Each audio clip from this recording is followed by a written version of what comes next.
Selon vous, est-ce que la recherche scientifique est-elle un monde fermé au grand public? Dans sa grande majorité, oui. C'est-à-dire qu'il y a beaucoup d'articles qui sont publiés. Il y en a très peu qui ressortent sur le domaine public, qui sont reliés. Il y en a quelques-unes qui sont reliées par les grands journaux. Même ça reste relativement rare. Ce sont généralement des études avec un impact fort en termes de résultats. Ou des controverses d'ailleurs. Mais ce n'est pas le cas de la grande majorité des études qui sont...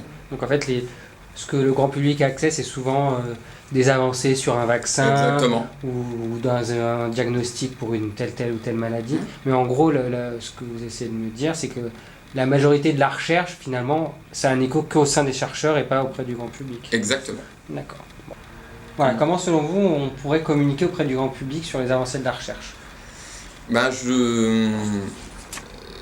Je trouve que le mode de communication actuel est plutôt bien. C'est-à-dire qu'effectivement, on ne peut pas demander au grand public de lui lâcher toutes les revues et lui demander de faire sa propre sélection.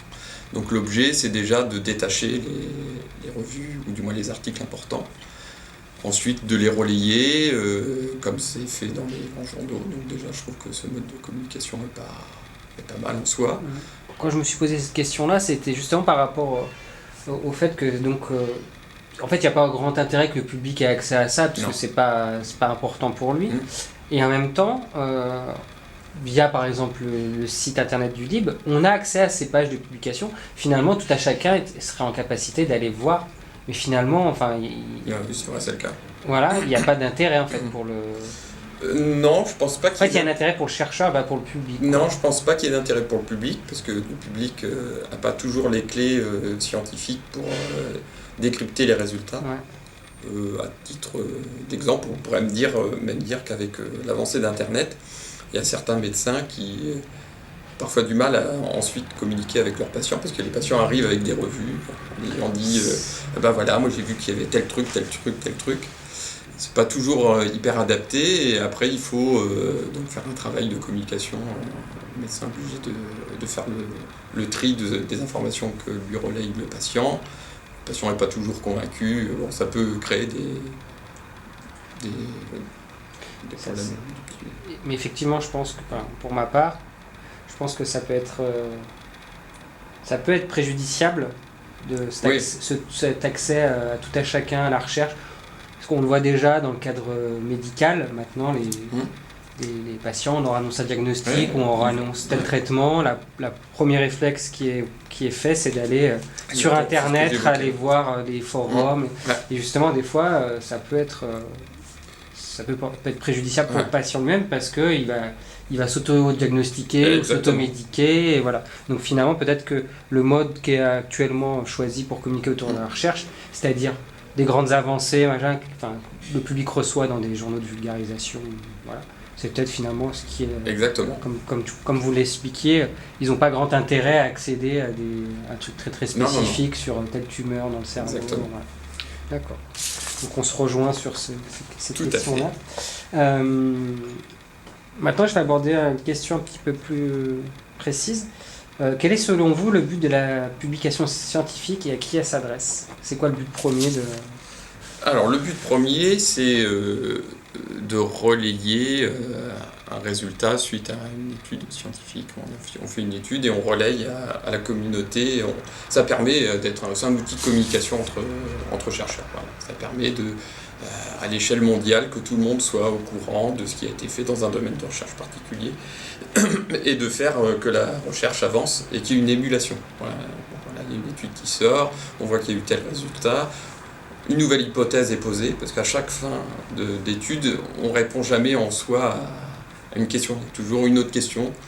Et à cette nouvelle question, il y a une nouvelle équipe qui va travailler, etc. Donc le but de la recherche et de la publication, c'est de permettre le transfert de l'information, la communication, et l'émulation aussi. D'accord. Et est-ce qu'au niveau de la publication aussi scientifique, est-ce que l'intérêt financier est très présent? Est-ce que vous le ressentez Alors ça c'est une bonne question. Ça c'est un des effets un peu pervers parce qu'effectivement à l'échelle mondiale, encore une fois, les équipes sont amenées à travailler sur des domaines comparables parfois. Et l'intérêt, c'est de trouver, quand même, de faire avancer au plus vite la recherche, pour qu'il y ait une certaine reconnaissance de son propre travail et du travail de laboratoire. Ça passe par de la publication dans des revues qui vont être plus ou moins cotées.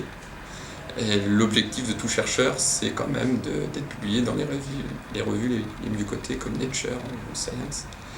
Et donc, il y a un peu une course justement à la publication, une course à la recherche, avec une concurrence qui se crée entre les équipes, avec parfois des résultats ou des protocoles de recherche qui peuvent être piqués par des équipes par rapport à d'autres, etc. Donc il y a vraiment il y a un aspect concurrentiel dans la recherche. Il y a un aspect concurrentiel qui se traduit par effectivement la publication dans les meilleures revues comme objectif.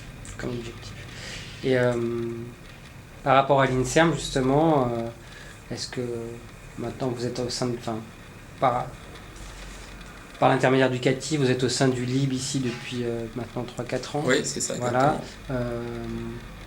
Votre travail dans le cadre de l'étude, là, Memento, est-ce que justement ça aboutit déjà à des publications Alors, ce n'est pas encore le cas. Et donc, nous, on a fait un premier travail de communication. Il y a plusieurs travaux de communication. Mais on travaille dans le cadre de l'étude. L'étude, elle est pilotée par un organisme à Bordeaux. C'est eux, entre guillemets, qui, pour l'instant, ont les droits sur les données. Et donc, c'est eux qui vont déterminer à partir de quand les publications pourront être proposées ou soumises. D'accord. Et justement, juste une dernière question par rapport à ces publications scientifiques.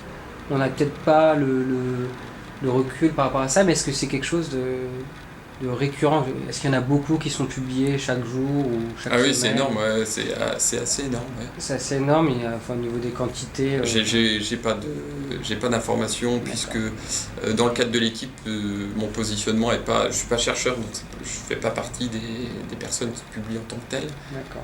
Mais oui, c'est assez... Au niveau mondial, avec les c'est équipes, énorme, c'est énorme. Donc c'est un défilement un peu continu de publication. Exactement. Il faut toujours être à jour de ce qui se passe. Exactement. Sauf si on est publié effectivement dans ces grandes revues.